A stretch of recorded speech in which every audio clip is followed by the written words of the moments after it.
Banyak orang mengira kepiting soka adalah jenis kepiting baru. Padahal ini adalah kepiting bakau biasa yang sedang berada dalam fase paling lemah dalam hidupnya. Dari sejarahnya yang dimulai dari pesisir Amerika hingga menjadi komoditas ekspor unggulan dari Tarakan, Kalimantan Utara. Video ini akan membahas tuntas bagaimana teknologi apartemen kepiting mengubah cara kita menikmati kuliner laut. Inilah sejarah lengkap kepiting soka. Jasa para pejuang pangan, karena dari tangan mereka kita dapat rasakan kudapan penuh kelezatan. Hey!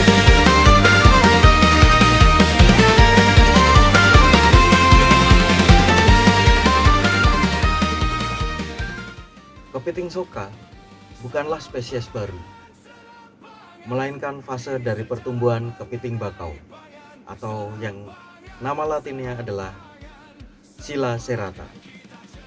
Soka sendiri adalah istilah untuk soft shell crab. Soka sendiri diambil dari singkatan soft carapace. Soft carapace jadi soka. Soft carapace atau cangkang lunak.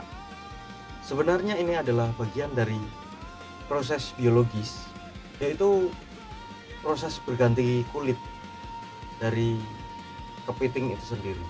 Jadi kepiting udang itu ketika mengalami pertumbuhan, mereka akan berganti kulit.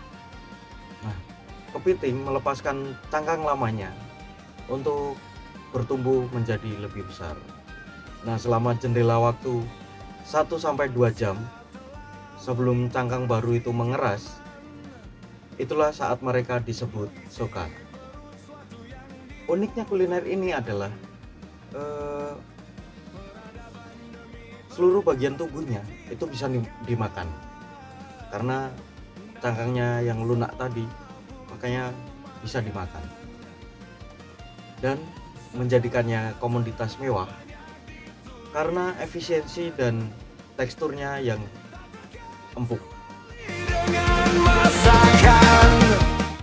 Awal mulanya, praktik mengkonsumsi kepiting cangkang lunak sudah populer di Amerika Serikat. Kepiting cangkang lunak ini mulai populer sejak abad 19 dengan menggunakan jenis blue crab. Dan jejak-jejaknya di Indonesia, sejarah kepiting soka sangat erat kaitannya dengan kota Tarakan, kota yang berada di Kalimantan Utara. Tarakan dikenal sebagai salah satu habitat hutan mangrove yang terbesar, yang merupakan rumah alami bagi kepiting bakau. Awalnya, nelayan menemukan kepiting lunak di hutan bakau tanpa sengaja. Namun karena permintaan pasar, terutama ekspor ke Jepang dan Singapura, nelayan mulai mempelajari cara memaksa atau mengontrol proses ganti kulit ini melalui budidaya.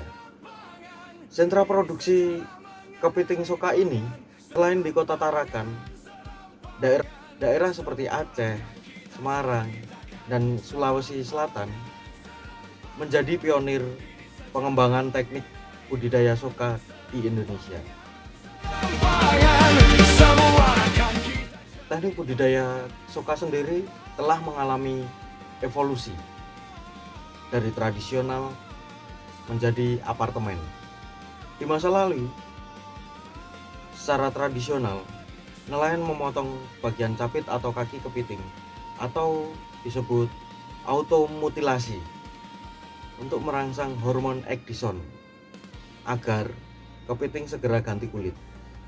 Metode ini kini mulai ditinggalkan karena alasan etis dan tingkat kematian yang tinggi. Di masa modern ini, yang digunakan adalah sistem vertical crab house atau apartemen kepiting.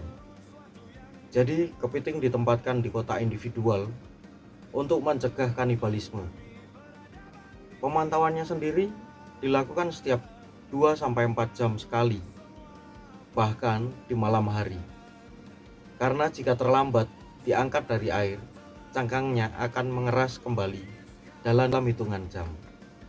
Dalam aspek ekonomi, menjelaskan mengapa harganya mahal, karena membutuhkan ketelitian tenaga kerja untuk memantau siklus hidup kepiting secara real time.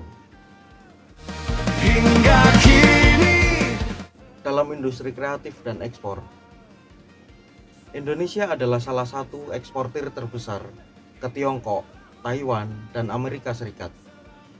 Membahas bagaimana soka diolah menjadi produk bernilai tinggi seperti tepung kepiting, frozen food, hingga menu andalan di restoran bintang 5. Kepiting soka adalah perpaduan antara keajaiban alam dan ketekunan manusia. Mungkin masih banyak pengembang lagi yang mempelajari atau akan menciptakan meriset tentang potensi masa depan budidaya soka yang lebih ramah lingkungan. Sekian sejarah mengenai kepiting soka. Ikuti terus Serampangan karena setiap jengkal sejarah kita hadirkan untuk menghargai jasa para pejuang pangan. Serampangan, ini sejarah mengenai pangan. Serampangan.